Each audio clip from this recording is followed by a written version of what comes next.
My name is Pow Jones, and this is my video out.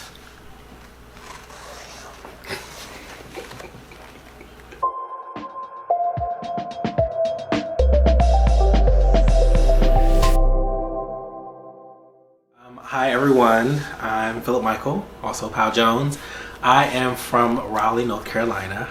It is the capital of North Carolina. I was raised by my mother, and we lived pretty much in the city, kind of middle class family. So I was pretty much privy to kind of both spectrums of a little bit well off, but also, you know, in the more impoverished area. I can't say, I think if I'm, my earliest memory of realizing that I was a part of the LGBTQ community was probably a little bit after middle school, when I was noticing certain things about the opposite sex. So I thought I had crushes on girls, but I think it was just obsessions. Like, oh my gosh, like her body is amazing, I want a body like that.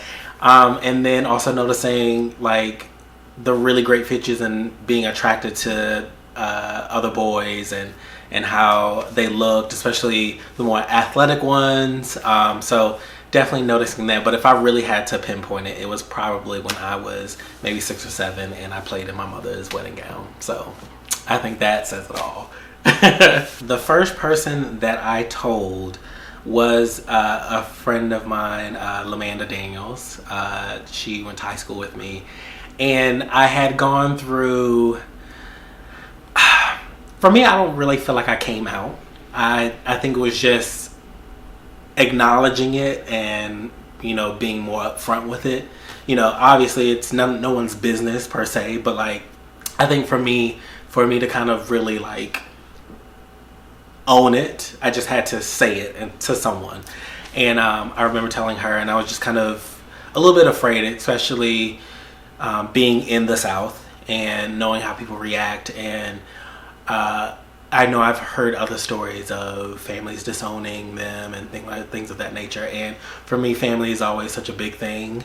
And it terrified me to think that I wouldn't have a family any longer. And so I told her, which prompted me to tell one of my favorite cousins. I won't say the name to keep the family together. I told her next, and she was very open and welcoming, and so that was a breath of fresh air. And then it was like a trickle down the line from there. So when it came to my friend and my cousin, I definitely said I was gay. To my parents, I started off as bisexual, but then I was like, nah, it's done. Yeah. Women is out of the picture. People watching this story, listen, if you are gay, own it, say gay. If you're bisexual, own it, say. If you're still discovering yourself, discover yourself. You don't have to tell anyone, you don't have to put a label on anything. You're you. At the end of the day, you're you. I am definitely gay. I feel like I'm still discovering myself, because as you, especially when you're younger, you put all these, I wouldn't do this, I wouldn't do that. And for me, back in the day, there was a lot of things I said that I've done and I've enjoyed and I've loved. So who knows? At this point, I'm definitely gay, but who knows what happens in the next 5 to 10 years. So I think the most pressing issue is definitely our trans brothers and sisters and making sure that they're alive. I think we've, especially over the past few years, maybe even decade, that especially I've been more aware and been present in the community.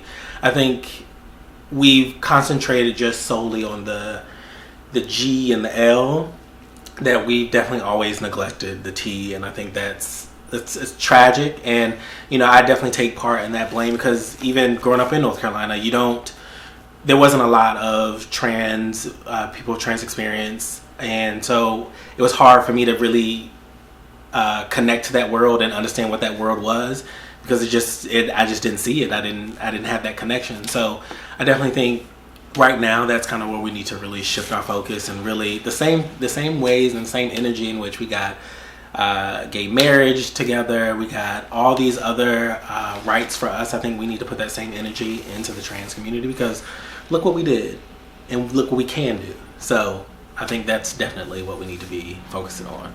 What gives me hope is that every day I see someone who had a certain mindset about something, and then they get knowledge on it, and then their mindset changes, and they're like, oh, they're open to the idea of this other world or these other group of people, or just understanding that someone who chooses not to identify as he or she is now identifying something else, and then that person taking the opportunity and the actual energy to say, okay, you know what, let me try not to say this and make sure that I'm approaching them with the correct pronouns. So for me, what gives me hope is that the more that we provide this information, like the videos like these, to the masses and to people who are want the knowledge, and then they're more willing to accept it, that's what gives me hope.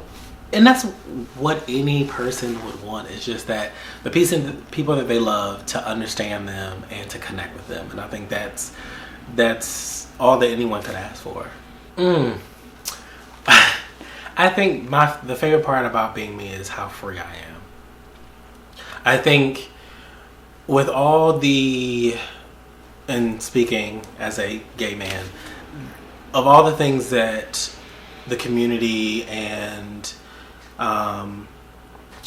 being someone of a person of color and gay, I think of all those things that you have to deal with and the strife, I think there's also on the other side of that coin, there's so much freedom. We're not bound by the same stresses of trying to uphold these masculinity levels and do certain things because you're this way or that way. I think there's a freedom that you get when you are embracing who you are, and there's nothing that can stop that. So like when I'm talking to people, friends or coworkers at work, and they're like, oh, I could never do that, and I'm like, why? What's stopping you? Is the idea that someone else might feel a certain way, or you can't do this because of this, and it's just like, you should always be free to do whatever you want and try whatever you want. There's nothing in the rule book that says you can't, so I love being free. I love being able to be myself and try different things. I'm able to, be a little femme, be a little masculine, be both, be nothing, be everything. So I think that's what it is, being free.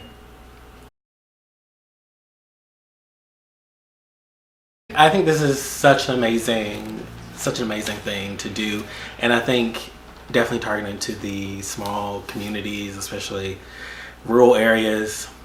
I think this is so important. So for those of you watching, please remember that there are so many people out here just like you. All you have to do is use that social media that you have, reach out.